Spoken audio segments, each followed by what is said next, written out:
আমার এই ভিডিও যদি তোমাদের ভালো লেগে থাকে তাহলে প্লিজ একটা লাইক করে দেবে, এবং যদি এখনো পর্যন্ত আমার চ্যানেলটা সাবস্ক্রাইব না করে থাকো তাহলে চ্যানেলটা সাবস্ক্রাইব করে বেল আইকনটা প্রেস করে রাখবে পরবর্তীকালে আরো নতুন নতুন প্রয়োজনীয় ভিডিও পাওয়ার জন্য।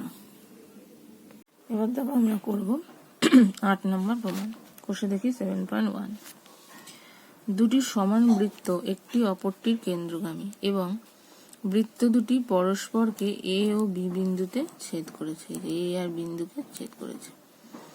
এ বিন্দুগামী সরলরেখা বৃত্ত দুটিকে সি ও ডি বিন্দুতে ছেদ করলে প্রমাণ করো যে বিসিডি হচ্ছে, এই যে বিসিডি একটা সমবাহু ত্রিভুজ। এবার দেখো প্রদত্ত পি এবং কিউ কেন্দ্র বিশিষ্ট বৃত্ত দুটি সমান বৃত্তদ্বয় পরস্পরকে এ ও বি বিন্দুতে ছেদ করেছে। তাহলে এ বিন্দুগামী সরলরেখা সিডি পি কেন্দ্র বিশিষ্ট বৃত্তকে সি বিন্দুতে আর কিউ কেন্দ্র বিশিষ্ট বৃত্তকে ডি বিন্দুতে ছেদ করেছে। প্রামাণ্য হচ্ছে বিসিডি হচ্ছে সমবাহু ত্রিভুজ। এবার দেখো অঙ্কন পি কিউ, এই যে পি কিউ যোগ করা আছে, এর সাথে পি যোগ করা হয়েছে, এর সাথে কিউ যোগ করা হয়েছে, বি এর সাথে কিউ যোগ করা হয়েছে, বি এর সাথে পি যোগ করা হলো। ঠিক আছে, এবং পি কিউ হচ্ছে এ বি কে, এই যে P কিউটা A B K S বিন্দুতে ছেদ করেছে। এবার প্রমাণ কি হবে দেখো, A P S, A P S এবং বি পি এস এই দুটো ত্রিভুজের মধ্যে কি কি সমান দেখো। এই দুটো ত্রিভুজের মধ্যে এপি ইজিক্যাল টু হচ্ছে বিপি, কারণ পি কেন্দ্রবৃত্তের ব্যাসার্ধ দুটোই সেম, এপি আর বিপি হচ্ছে একই বৃত্তের ব্যাসার্ধ। আরেকটা কি A S is equal to BS, কারণ এস হচ্ছে এই এ বি এর মধ্যবিন্দু। আরেকটা কি আছে, এই পিএসটা হচ্ছে সাধারণ বাহু। তাহলে ত্রিভুজ দুটো হয়ে গেল সর্বসম। সর্বসম হওয়া মানে অনুরূপ কোণগুলো সমান, তার মানে এপিএস ইজিক্যাল টু বিপিএস। এই যে এপিএস মানে এই কোণটা ইজিক্যাল টু বিপিএস হয়ে গেল। আবার পি কেন্দ্রবৃত্তে এবি জ্যা দ্বারা উৎপন্ন বৃত্তস্থ কোণ, এই যে এবি জ্যা মানে হচ্ছে এইটা, এই জ্যা দ্বারা বৃত্তস্থ কোণ কি হবে বিসি এ বা এসি বি, আর কেন্দ্রস্থ কোণ কি হবে, কেন্দ্রস্থ কোণ হবে এপিবি, এই যে এটা এপিবি। তাহলে এপিবি ইজিক্যাল টু হবে 2 ইন্টু এসিবি। আবার কিউ কেন্দ্রীয় বৃত্তে এডিপি চাপ দ্বারা, এই যে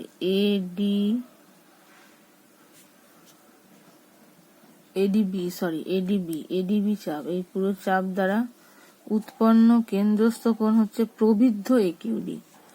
এই যে এ কিউ ডি, এই যে কোণটা এর বাইরের দিকে যেটা মানে এই পুরোটা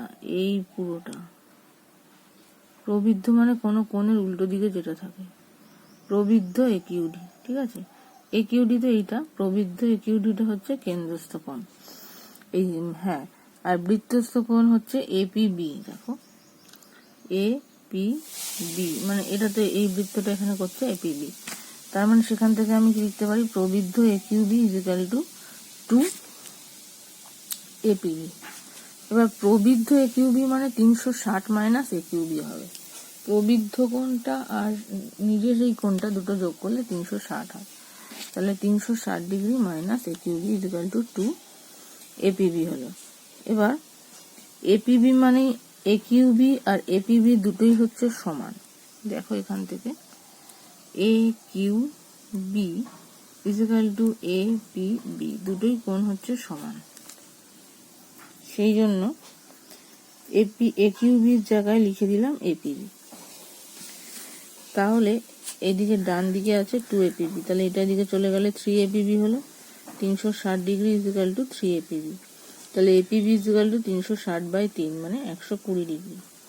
ঠিক আছে, এবার এপিবি ইজিক্যাল টু আবার দেখো 2 APS, APB is equal to 2 APS মানে এটা তো হাফ আর এটা ডবল, তার মানে 2 এপিএস মানে এপিবি, তার মানে 2 এপিএস ইজিক্যাল টু 120, সেখান থেকে এপিএস ইজিক্যাল টু কি হবে 120/2 মানে 60। তাহলে এসি বি মানেও হচ্ছে 60 ডিগ্রি। এই যে এটা এসিবি মানে এটা হচ্ছে 60 ডিগ্রি।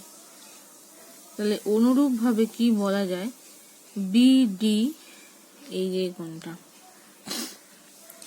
বিডিসি, এই কোণটাও 60 ডিগ্রি হবে, 60 ডিগ্রি। তাহলে বিসিডি ত্রিভুজের অপর যে কোণটা, মানে এই যে বড় ত্রিভুজটা হলো, তার সি কোণটা 60 ডিগ্রি হলো, ডি কোণটা 60 ডিগ্রি। তাহলে বাদ বাকি বি কোণটাও 60 ডিগ্রি হবে, কেন কি দুটোর সমষ্টি করে 180 থেকে বিয়োগ, তাহলে এটাও 60 ডিগ্রি হবে। তাহলে ত্রিভুজটা একটা সমবাহু ত্রিভুজ হবে। তাহলে দেখো তিনটে কোণই সমান 60 ডিগ্রি, তাহলে বিসিডি একটা সমবাহু ত্রিভুজ হয়ে গেল। হলো। এবার দেখো 9 নাম্বার, এবিসি ত্রিভুজের পরিবৃত্তের কেন্দ্র হচ্ছে এস এবং এডি এটা হচ্ছে পারপেন্ডিকুলার টু বিসি।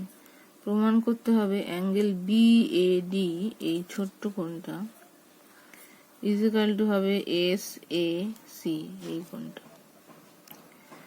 দেখো প্রদত্ত দেওয়া আছে এর পরিবৃত্তের কেন্দ্র এস এবং এডি পারপেন্ডিকুলার টু বিসি, প্রামাণ্য বিএডি ইজিক্যাল টু এসএসি।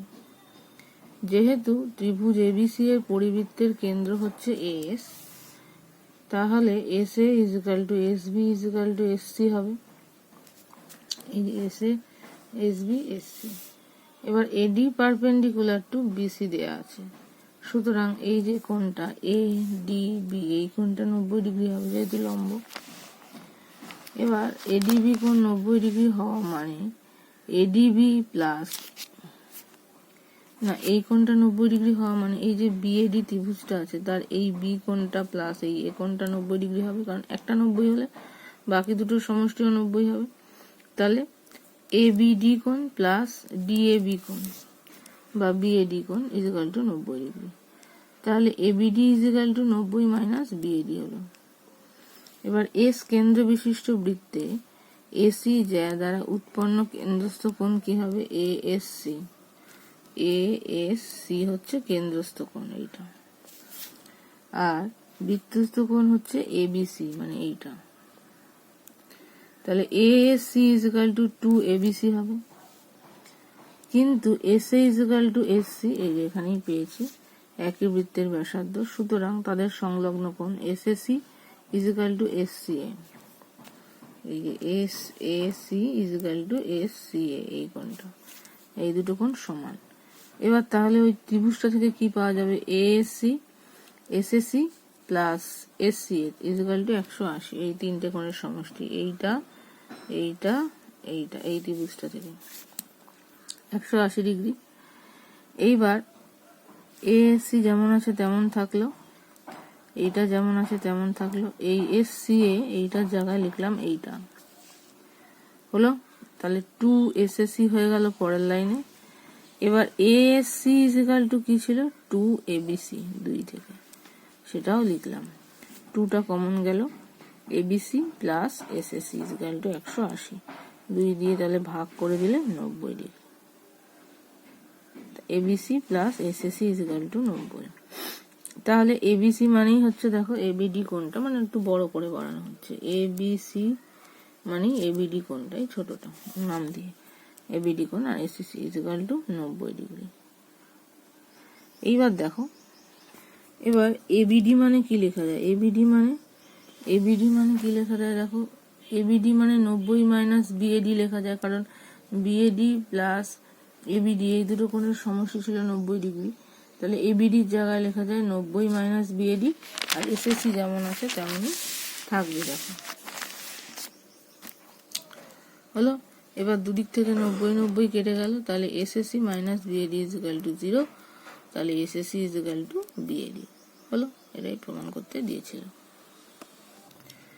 এবার দেখো 10 নাম্বার বলেছে, ও কেন্দ্রীয় একটি বৃত্তে দুটি জ্যা এবি এবং সিডি পরস্পরকে পি বিন্দুতে ছেদ করেছে। প্রমাণ করতে হবে যে AOD plus BOC is equal to 2 BPC.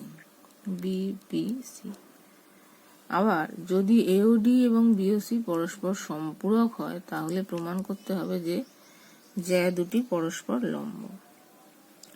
তাহলে দেখো প্রদত্ত ও কেন্দ্রীয় বৃত্তে এবি এবং সিডি জ্যা দুটি পরস্পরকে পি বিন্দুতে ছেদ করেছে, তাহলে এইটা প্রমাণ এবং লম্ব হলে এইটা হচ্ছে 180।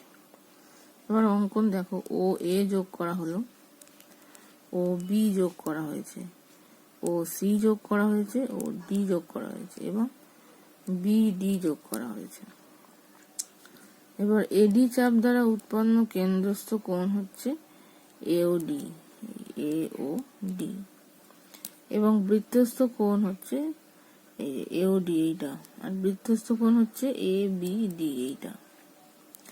তাহলে এওডি ইজ ইকুয়াল টু কি হবে 2ABD, এবং বিসি চাপ দ্বারা উৎপন্ন কোণ হচ্ছে বিওসি, এই যে এইটা, আর বৃত্তস্থ কোণ কোনটা হচ্ছে বিডিসি মানে এইটা। তাহলে BOC is equal two 2BDC, এটার নাম্বার দিলাম 2। এবার 1 আর 2 যোগ করলে কি পাবো, 1 আর 2 যোগ করলে পাবো AOD plus BOC is equal two 2 common নিলে একবারে এবিডি প্লাস বিডিসি, এটা 3 নাম্বার দিলাম। এইবার দেখো এখান থেকে ত্রিভুজ পিবিডি, এই যে ত্রিভুজের বহিস্থ কোণ হচ্ছে এইটা বিপিসি বা সিপিবি। এই বহিস্থ কোণ ইজ ইকুয়াল টু আমরা কি জানি, বিপরীত অন্তস্থ কোণের সঙ্গে সমান। তাহলে PBC plus PDB is equal to হচ্ছে বিপিসি, এই যে বিপিসি বা হ্যাঁ BPC is equal to PBD আর বিডিবি হলো। এবার পিবিডির জায়গায় লেখা যায় এবিডি, একই কোণ। পিবিডি এর জায়গায় লেখা যায় এটা পুরোটাকে নিয়ে এবিডি, আর বিডিপি এর জায়গায় লেখা যায় এই যে বিডিপি এর জায়গায় লেখা যায় বিডিসি, একই কোণ হলো। সুতরাং হলো ABD plus BDC is equal to হচ্ছে বিপিসি কোণ হলো। এবার 3 নাম্বার থেকে আমরা কি পাবো দেখো, এই যে জিনিসটা, এই জিনিসটার জায়গায় আমরা বসিয়ে দেবো বিপিসি কোণ। তাহলে AOD plus BOC is equal two হয়ে গেল 2BPC কোণ। এটা প্রথম পার্টের যে প্রমাণটা দিয়েছিল দেখো সেইটা হয়ে গেল।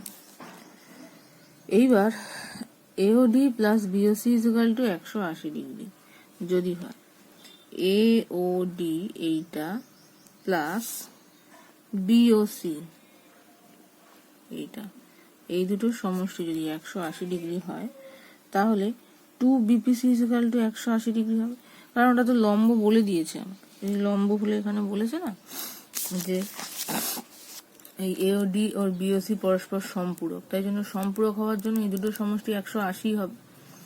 যেহেতু সম্পূরক বলেছে সেই জন্যই আমরা 180 ধরে নিয়েছি। তাহলে AOD plus BOC is equal to হচ্ছে 2BPC যেটা বেরিয়েছে, তাহলে 2BPC ইজ ইকুয়াল টু হচ্ছে 180, তাহলে বিপিসি ইজ ইকুয়াল টু 90, তার মানে AB perpendicular to CD, BPC কোণ মানে বিপিসি এই কোণটা 90 ডিগ্রি হলো।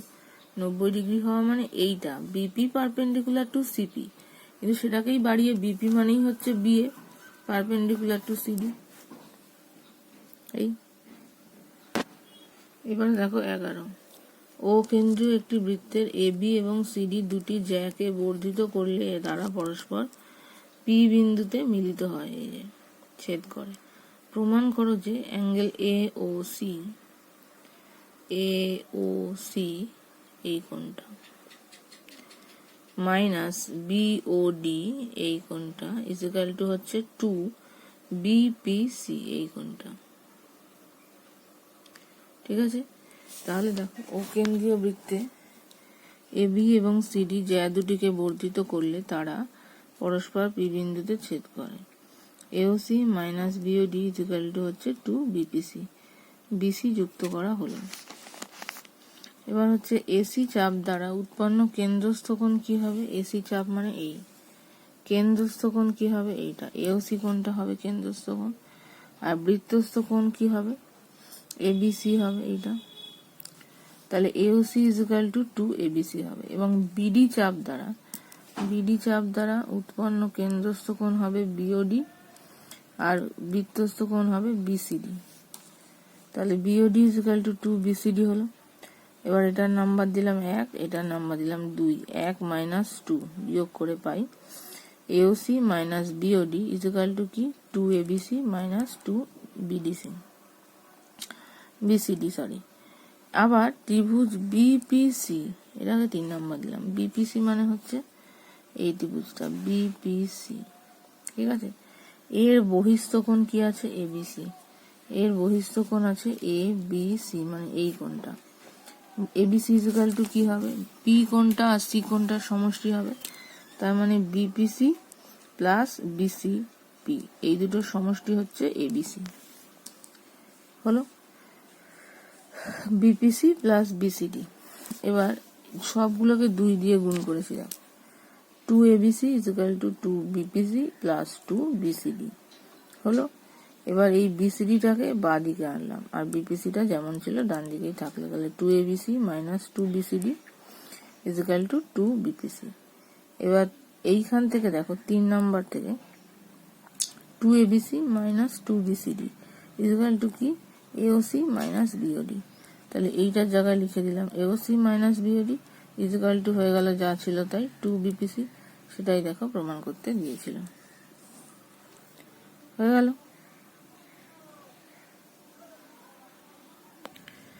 ABCD চতুর্ভুজের A বিন্দুকে কেন্দ্র করে একটি বৃত্ত অঙ্কন করা হলো, যেটি BCOD বিন্দু দিয়ে যায়। প্রমাণ করো যে CBD এই কোণটা প্লাস CDB এই কোণটা equal to half of BAD এই কোণটা। প্রদত্ত ABCD চতুর্ভুজের A বিন্দুকে কেন্দ্র করে একটি বৃত্ত অঙ্কন করা হয়েছে, যেটি B আর C এবং D বিন্দু দিয়ে যায়। CBD plus CDB equal to half of BAD। এবার ABBC, AB, তারপর BC, তারপর DA, তারপরে CD, আবার BD, CA মানে সবগুলো যোগ করা হলো আর কি। এবার BC চাপ দ্বারা উৎপন্ন কেন্দ্রস্থ কোণ হচ্ছে BAC এবং বৃত্তস্থ কোণ হচ্ছে BDC। এই কোণটা হচ্ছে বৃত্তস্থ কোণ, এটা কেন্দ্রস্থ কোণ। তাহলে BAC ইকুয়াল টু কি হবে, BAC ইকুয়াল টু 2BDC, তাহলে BDC equal to half of BAC হলো একবারে। আবার CD চাপ দ্বারা উৎপন্ন কোণ কেন্দ্রস্থ কোণ হচ্ছে CAD এইটা, এবং বৃত্তস্থ কোণ হচ্ছে CBD এই কোণটা। তাহলে CAD ইকুয়াল টু 2CBD, তাহলে CBD equal to half of CAD হলো। এবার এই দুটোকে যোগ করলাম, যোগ করলে কি পাবো BDC plus CBD equal to half of এটা প্লাস এটা, এই দুটো হাফটা কমন নিলে BAC প্লাস CAD। এবার দেখো BAC প্লাস CAD এই দুটো মিলে কি হয় BAD হয়, তাহলে দুটোর জায়গায় লিখলাম BAD, তাহলে BCD এই BDC plus CBD equal to half of BAD হয়ে গেল। এটাই প্রমাণ করতে দিয়েছিল, দেখো।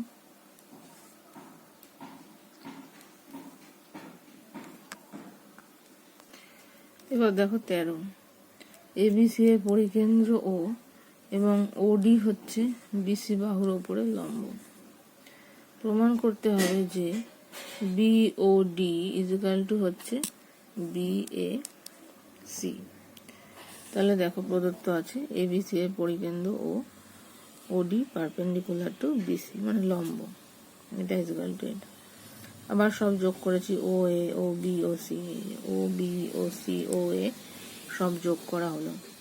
এবার BOD ও COD তে কি কি পাওয়া যাচ্ছে দেখো, এই দুটো ত্রিভুজের মধ্যে OD হচ্ছে সাধারণ বাহু, OB ইকুয়াল টু হচ্ছে OC, তার মানে OBD কোণ ইকুয়াল টু OCD কোণ হবে, হলো। আর একটা হচ্ছে OB ইকুয়াল টু OC থেকে পেয়েছি এইটা, আর একটা হচ্ছে BDO, এটা তো লম্ব, ODটা তো লম্ব, সেই জন্য ODB ইকুয়াল টু ODC, এইটা প্রত্যেকেই সমকোণ। সুতরাং ত্রিভুজ দুটো হচ্ছে আমার সর্বসম হলো।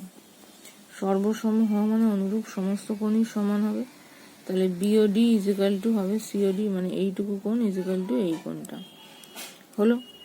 সুতরাং বিওসি কোণ মানে হচ্ছে বিওডি প্লাস সিওডি, এইটা।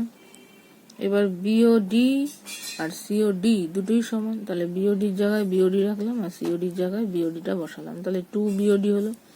তাহলে বিওসি ইজ ইকুয়াল টু হয়ে গেল, এই যে BOC is equal two 2 BOD, এটার নাম্বার দিলাম 1। এবার দেখো বিসি, যা দ্বারা উৎপন্ন কেন্দ্রস্থ কোণ কি হবে, এইটা বিওসি, আর বৃত্তস্থ কোণ হবে বিএসি, তাহলে BOC is equal two 2 BAC হবে, হলো। আবার এখানে পেয়েছিলাম BOC is equal two 2 BOD, তাহলে এই দুটোর মধ্যে কম্পেয়ার করে কি পাচ্ছি, এই দুটোরই তো বাদিকে সেম, তাহলে 2 BOD is equal two 2 BAC, 2 কেটে গেল, BOD is equal two BAC, হলো। এটাই দেখো প্রমাণ করতে দিয়েছে, বোঝা গেল।